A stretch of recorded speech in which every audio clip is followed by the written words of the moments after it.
Dear friends, welcome to my TET class. Friends, आज हम देखेंगे पर्यावरण अध्ययन। और पर्यावरण अध्ययन में अभी तक हम जो देख रहे थे पेड़ पौधे और जंतु।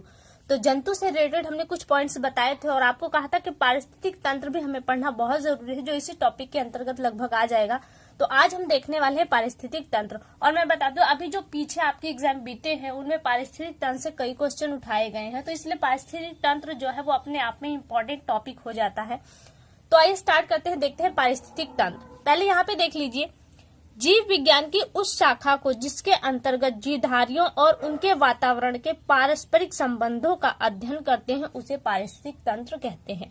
यानी कि एक जीवधारी दूसरे जीवधारी से भौतिक और अभौतिक दोनों ही सिचुएशन में वो एक दूसरे पे किस तरह से निर्भर करते हैं, यही निर्भरता ही क्या कहलाती है, आपकी पारिस्थितिक तंत्र। दिया है पारिस्थितिक तंत्र या पारिस्थितिक तंत्र का प्रयोग सर्वप्रथम टेंसले नामक वैज्ञानिक ने किया था। और ये कब किया था? 1935 में। यानी कि जो पारिस्थितिक तंत्र शब्द है इसका प्रयोग कब हुआ था? 1935 में। इसे किसने किया था? टेंसले नामक एक जो वैज्ञानिक थे उन्होंने प्रयोग किया था।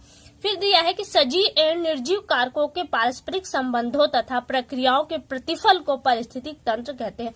जैसा कि ऊपर हम देख चुके कि जो जीव है, जीव के अलावा जो निर्जीव है, सजीव और निर्जीव, जैसे कि हमारे जो कार्बनिक पदार्थ आते हैं, मिट्टी है, हवा है, वायु है, धूप है, ये सब के, इन सबों के और जीवों के जो पारस्परिक संबंध स्थापित होता है तो उसके प्रतिफल में जो प्रक्रियाएं होती हैं वही आपका क्या कहलाता है? पारिस्थितिक तंत्र। और इसी का अध्ययन हम करेंगे पारिस्थितिक तंत्र में। तो आइए देखते हैं, ग्राफ के थ्रू पारिस्थितिक तंत्र को समझ लेते हैं। यहाँ पे हमने देखिए एक ग्राफ बनाया है। पारिस्थितिक तंत्र, पारिस्थितिक तंत्र क्या है? जिसमें दो घटक होते हैं। कौन कौन से? जैविक घटक, अजैविक घटक। जैविक घटक को कई भागों में यहाँ पे आप देख सकते हैं ग्राफ के थ्रू की डिवाइड किया गया है। वहीं अजैविक घटक को हम पहले देख लेते हैं। अजैविक घटक, जैव में जिसमें जीवन है, अजैव जिसमें जीवन नहीं है, अजैविक कहलाते हैं। अजैविक में कौन कौन आते हैं? आपके कार्बनिक और अकार्बनिक पदार्थ, कार्बनिक और अकार्बनिक पदार्थ आते हैं इसके अंतर्गत पदार्थ। और ये पदार्थ कौन कौन से हैं? जैसे मिट्टी, जल, प्रकाश जिसे हम धूप भी कहते हैं, ताप, वायु और विभिन्न प्रकार के जो आपके खनिज पदार्थ है, ये किस में आते हैं? आपके अजैविक पदार्थ में, यानी कि अजैविक घटक में आते हैं। अजैविक घटक इतना ही है। जैविक घटक लंबा है इसलिए पहले अब इधर देख लेते हैं। जैविक घटक कितने हैं? 3 है। कौन कौन से? उत्पादक, उपभोक्ता और अपघटक। उत्पादक को हम स्वपोषी भी कहते हैं। स्वपोषी क्यों कहते हैं? क्योंकि ये अपना पोषण स्वयं करते हैं। लेकिन वही उपभोक्ता को देखें तो उपभोक्ता आपका परपोषी कहलाते हैं। क्यों कहलाते हैं? क्योंकि ये प्रथम यानी कि स्वपोषी पे पादप जगत पर निर्भर होते हैं, इसलिए ये परपोषी कहलाते हैं। और अपघटक क्या है? देखिए, अपघटक को यही समझिए, अपघटक होते हैं जब ये आपके उत्पादक और उपभोक्ता ये दोनों ही समाप्त हो जाते हैं, तो इनकी समाप्ति को फिर इन्हें वातावरण में रिलीव करने के लिए क्या होता है? ये अपना कार्य करते हैं, यानी कि इन्हें मिट्टी में फिर पुनः कन्वर्ट करते हैं। इसमें आपके आते हैं जीवाणु। जैसे कि कोई पदार्थ, जिसकी कोई जीव है, जब वो मर जाता है तो सड़ने की प्रक्रिया होती है। तो सड़ने की जब प्रक्रिया होती है तो वो पुनः क्या होता है? उसके अंदर जो ऊर्जा होती है, जो अंश होता है, वो कहीं ना कहीं वातावरण में फिर से ली जाती है। तो ये किसका काम है? अपघटन का काम होता है, जिसमें आपके जीवाणु, शैवाल और कवक, फंजाई वगैरह आते हैं इसके अंतर्गत। ये हो गए अब आपके अपघटक। अब देखिए उपभोक्ता। अब यहाँ पे हम उपभोक्ता को दो, तो उपभोक्ता भी आपके 3 हैं। कौन कौन से हैं ये उपभोक्ता? यहाँ पे देखिए, प्रथम उपभोक्ता, द्वितीय उपभोक्ता और तृतीय उपभोक्ता। देखिए, प्रथम उपभोक्ता में कौन आते हैं? प्रथम उपभोक्ता होते हैं जो पादप पर पूरी तरह से निर्भर हो। पादप पे कौन निर्भर है? आप देखिए, आपका आ जाएगा खरगोश, बकरी, गाय और आपका आ जाएगा हिरन। ये क्या है? आपके ये प्रथम उपभोक्ता है जो पूरी तरह से पादप पर निर्भर है, यानी कि उत्पादक पर निर्भर है, पर स्वपोषी जिन्हें हम कहते हैं। और ये क्या कहलाते हैं? ये परपोषी कहलाते हैं। क्योंकि क्यों? ये इन पर निर्भर है।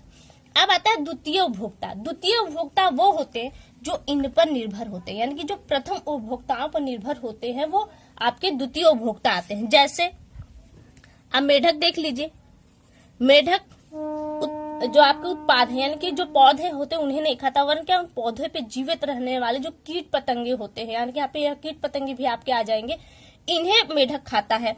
वहीं पे आपका आ जाता है छिपकली।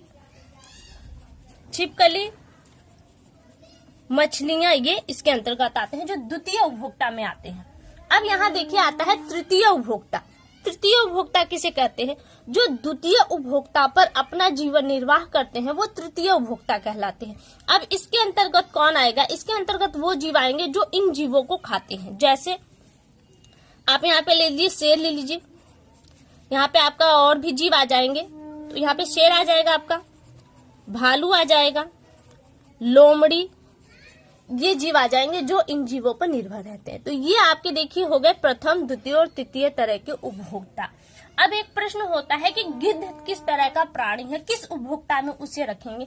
तो देखिए गिद्ध आपका उच्च उपभोक्ता में आता है, यानी कि न तो वो प्रथम, द्वितीय और तृतीय में आता है, किस में आता है? उच्च उपभोक्ता में।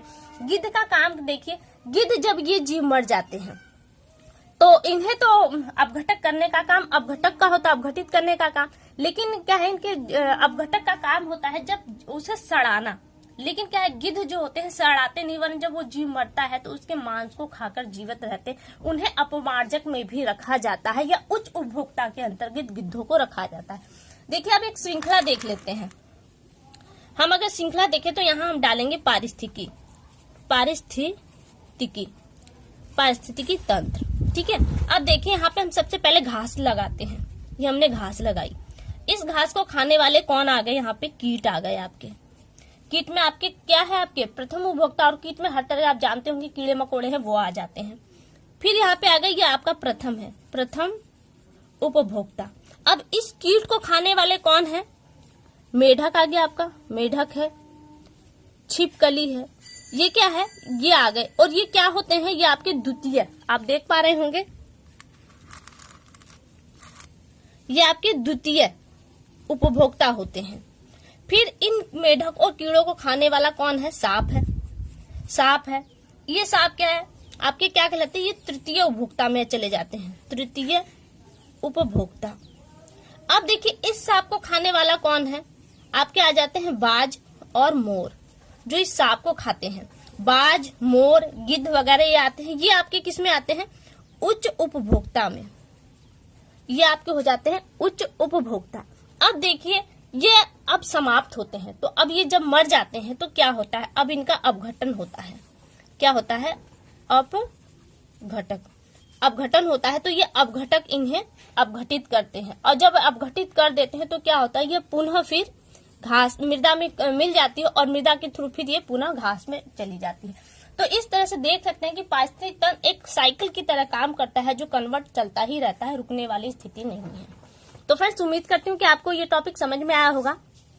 अगली वीडियो में आपसे फिर मुलाकात होगी, तब तक के लिए नमस्कार।